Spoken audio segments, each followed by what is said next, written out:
Good morning. Today we're going to start the talk about the temple, and we're going to start with the treaty that Solomon made with Hiram. So you have two readings today. They're a lot alike, but there are some differences. The first one is 1 Kings 5, 1 through 9. So pause me and read 1 Kings 5, 1 through 9. And then the second one is pretty much the same, but like I said, there's some differences. 2 Chronicles 2, verse 1, and then verse 3 through 16. So it's 2 Chronicles 2, verse 1, and then verse 3 through 16. So pause me, read that, and I'll be here when you get back.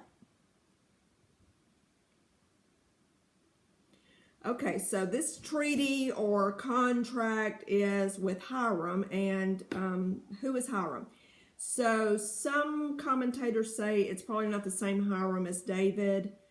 Wikipedia says it is the same. So, you don't know. It could be the son of the original. It could be the original. But he is the king of Tyre or Tyre, and that is actually part of Israel's land. It is the tribe of Asher originally had that land, and it's now in a country. And now being at the time of Solomon, almost at the Phoenician time. But at this particular time, it is Tyre. And this guy has an independent government. He has grown his country. It's on the coast, and it's a major trading empire. They're doing well. They're doing well. This is in what is now known as Lebanon. So Hiram wants to trade with Israel because Israel is they're in their heyday. They're great. They're strong. They're rich. So he sends a note to Solomon saying, hey, congratulations on being king. We're so happy to be your friends.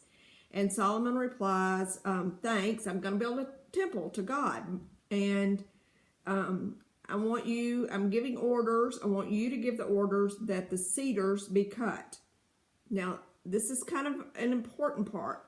Not that you give me the cedars, but that you have the cedars cut. Because the cedars were technically his. This little country that Hiram had developed was technically Israel's land. Still fighting. But Hiram controlled all the people, everything. So Solomon, being wise and a little politically savvy, says, don't give me the cedars, but I want to hire you to cut the cedars. So now there's debate on whether this was slave labor used. The NIV says, I will pay you for your men. I don't know. You can do research into that if it interests you. So Hiram says, yay, glory be to God. Now, Hiram is not an Israelite. He's a Gentile, but he believes that every country has its own God.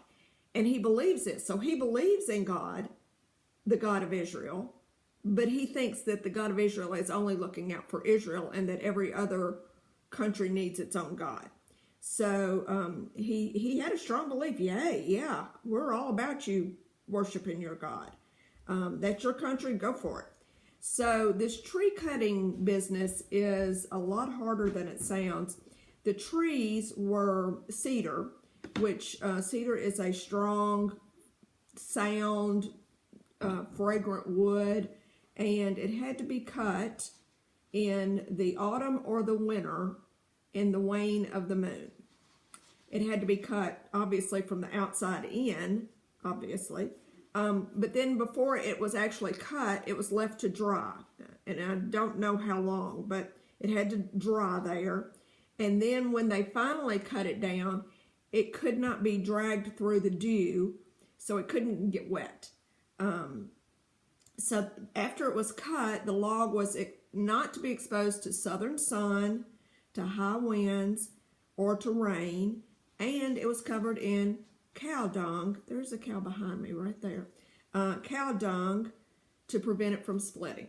So, and it had to age for 3 years. So these guys, the Sidonians, which Sidon is like a hop, skip, and a jump north of Tyre, were the experts in this tree thing. I mean, they were a big deal from knowing how to do the trees. So, but this whole process was a process of patience to get these strong, fragrant planks or logs. So Solomon says, do this. Hiram says, great, we're gonna send these to you. And there's 3 different types of trees mentioned in Chronicles. One is a pine, one is an algum, and they are both variants. They're not the pines like we know, and the algum is a variant of juniper, but they're all different trees in the cypress family. We're going to haul them down a river here and here between Tyre and Sidon, and we're going to get them to the Mediterranean. And then again, the commentators are different on how this is handled, but most think they were bound together and just floated down the Mediterranean. And they float to Joppa, or it's now known as Jaffa, or actually it's in Tel Aviv. And King says a place you name, which later is obviously Jaffa, and we'll give them to, and then we'll float them. It's about 40 miles over to Jerusalem. They're yours. And Solomon says, great. And Hiram says, oh, and by the way, you need to provide food for my men that are doing this and for the royal household. So basically what this is doing is setting up an import-export business and a trade route between these 2 countries. And they are both very wealthy countries. You might think of this as like, I don't know, U.S. and China. Very wealthy countries, very import-export rich countries. 2 Chronicles adds one little thing in verse 7.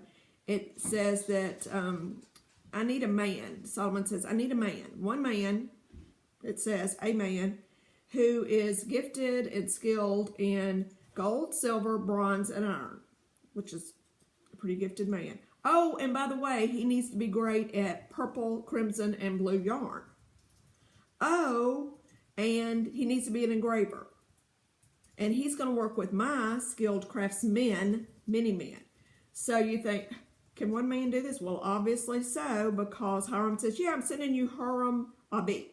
So I thought that was just a little interesting that one guy could do all of that.